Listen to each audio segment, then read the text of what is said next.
میرا نام طلحہ احمد اتاری ہے اور میرا یہ سوال مفتی صاحب سے ہے، شب برات میں نامہ اعمال تبدیل ہونے کی کیا حقیقت ہے؟ قرآن مجید فرقان حمید میں اللہ جل شانہ نے سورہ والنازعات میں یہ ارشاد فرمایا،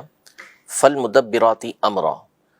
ان جانوں کی قسم جو کائنات کے کاموں کی تدبیر کرتے ہیں۔ یہاں مفسرین نے مدبرات یعنی کائنات کے کاموں کی تدبیر کرنے والے، ان کو بنانے والے اور انتظام سنبھالنے والے، اس سے مراد فرشتے بیان کیا ہے کہ اللہ پاک نے جن جانوں کی قسم یاد کی ہے اس سے مراد فرشتے ہیں۔ فرشتے تو فرشتوں کے ذمے اللہ پاک نے بہت سارے کام یہ لگائے ہیں، بارش برسانا، لوگوں تک رزق پہنچانا، مخلوق تک رزق کو پہنچانا، روح پھونکنے سے لے کر روح قبض کرنے تک، یعنی بندہ جب ماں کے پیٹ میں ہوتا ہے تو وہاں اس کو مختلف صورتوں کے اندر بنانا، اس میں روح پھونکنا، اس کا نامہ اعمال تیار کرنا کہ قیامت تک اپنی موت کے وقت تک اس نے کیا کرنا ہے۔ پھر اس کے بعد جب بندہ پیدا ہوتا ہے تو دو فرشتے اس کے ساتھ مقرر ہوتے ہیں جو اس کی اعمال کو لکھتے ہیں۔ مختلف اوقات میں مختلف فرشتوں کو اللہ پاک نے مقرر کیا جو اس کی حفاظت کرتے ہیں۔ پھر اسی طرح بندہ ذکر و اذکار کرتا ہے، درود پاک پڑھتا ہے، تو اس کے لیے فرشتے مقرر ہیں کہ جو اس کا درود پاک لے کر کبھی نبی پاک صلی اللہ علیہ وسلم کی بارگاہ میں پیش کرتے ہیں، اللہ پاک کی بارگاہ میں حاضر ہوتے ہیں تو اللہ پاک ان سے اس بارے میں پوچھتا ہے کہ تم کہاں تھے، وہ بتاتے ہیں ڈیٹیل ساری، یہ حدیثوں کے اندر موجود ہے۔ اسی طرح جب بندے کی موت کا وقت ہوتا ہے تو اس وقت بھی روح قبض کرنے والے فرشتے ہوتے ہیں۔ قبر میں بندہ جاتا ہے تو وہاں پر بھی سوالات کرنے والے فرشتے منکر نکیر ہوتے ہیں۔ اٹھایا جائے گا تو وہاں بھی فرشتے استقبال کرنے والے ہوں گے۔ جنت میں بندہ جائے گا تو وہاں استقبال کرنے والے، خدمت پر مامور فرشتے موجود ہوں گے۔ نعوذ باللہ جو جہنم میں گیا تو جہنم میں عذاب دینے کے لیے فرشتے موجود ہوں گے۔ تو یوں فرشتوں کا ایک ربط اللہ پاک نے مخلوق کے ساتھ رکھا ہوا ہے، بالخصوص انسان کے ساتھ، کہ یہ سارے معاملات فرشتوں کے ذمے ہوتے ہیں۔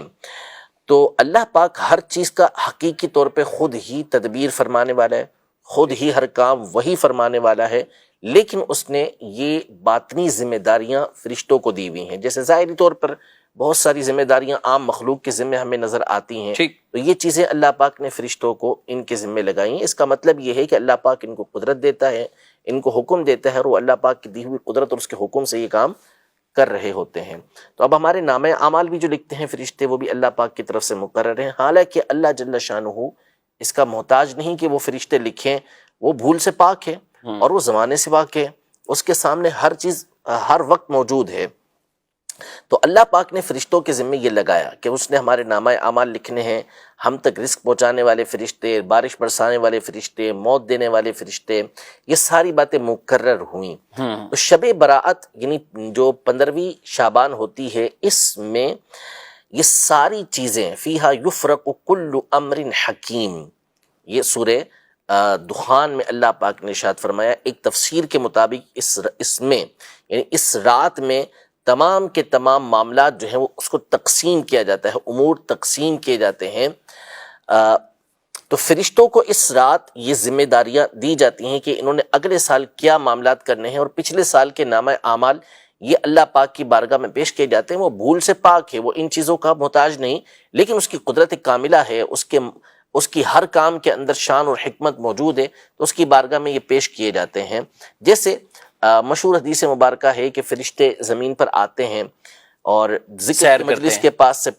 گزرتے ہیں، پھر اللہ پاک کی بارگاہ میں حاضر ہوتے ہیں۔ حدیث پاک میں ہے کہ اللہ پاک ان سے زیادہ جاننے والا ہے، لیکن پھر بھی اللہ پاک ان سے پوچھتا ہے کہ تم کہاں سے آ رہے ہو، تو پھر وہ ساری باتیں بتاتے ہیں۔ تو اسی طرح اس رات جو ہے وہ نامہ اعمال ہمارے اللہ پاک کی بارگاہ میں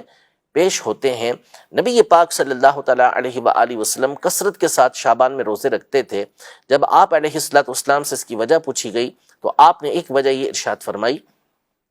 کہ یہ وہ مہینہ ہے کہ جس میں اعمال اللہ کی بارگاہ میں پیش ہوتے ہیں، اور میں چاہتا ہوں کہ میرے اعمال اس حال میں اللہ کی بارگاہ میں پیش ہوں کہ میں روزے سے ہوں۔ تو یہ نبی پاک صلی اللہ تعالیٰ علیہ وسلم کی طرف سے تعلیم ہے، ان کی طرف سے تعلیم ہے کہ جن کا سانس سانس عبادت ہے، ان کی ہر گھڑی عبادت ہے، لیکن وہ شعبان کے اندر روزے رکھ کر بتا رہے ہیں کہ چونکہ اس مہینے میں اللہ پاک کی بارگاہ میں اعمال پیش ہوتے ہیں، لہذا اس میں زیادہ سے زیادہ نیک اعمال کیے جائیں۔ تو یہ حقیقت ہے اس اعتبار سے، یہ جو اعمال نامے تبدیل ہوتے ہیں تو فرشتوں کے ذمہ ڈیوٹیاں لگتی ہیں، ان کو بتا دیا جاتا ہے کہ اگلے سال انہوں نے مخلوق کے ساتھ کیا کرنا ہے، مخصوص اس فرد کے ساتھ کیا کیا کرنا ہے۔ اچھا، جو تقدیر کے حوالے سے بھی ایک سوال تو ہوتا ہے کہ جب آپ نے بھی کہا کہ جب بچہ ابھی تخلیقی مراحل میں ہے تو اس وقت ہی اس کا لکھ دیا جاتا ہے، سب کچھ اس کا فرشتوں کے سپرد بھی معاملات ہو جاتے ہیں، تو یہاں پر جو بیان ہوتا ہے کہ رزق کی تقسیم کاری بھی اس رات وہ لکھ دی جاتی، کون حج کرے گا وہ بھی بیان ہو جاتا ہے، ان کا بھی بیان کیا جاتا ہے کہ آئندہ سال کون حج کرے گا۔ اس کو اور تقدیر کے معاملے کو یہ کیسے؟ دیکھیں، ہر چیز اللہ پاک کے علم میں ہے، ٹھیک، جو بندہ کرنے والا تھا وہ اس نے لکھ دی، ٹھیک ہے، لیکن دنیا کے اندر بھی مختلف چیزیں ہوتی ہیں، پورا قانون پورے برسہ برس کے لیے لکھا ہوا ہوتا ہے، لیکن ہر سال اس کی کبھی تجدید کی جاتی ہے، کبھی اس کو رینیو کیا جاتا ہے، کبھی اس کے بارے میں بیان کیا جاتا ہے، ان کی ڈیوٹیاں ان کو یاد دلائی جاتی ہیں۔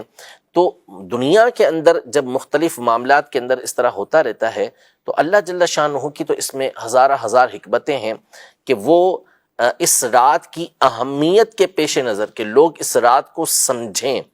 حالانکہ ہر چیز پہلے سے مقرر ہے، وہ اللہ پاک کی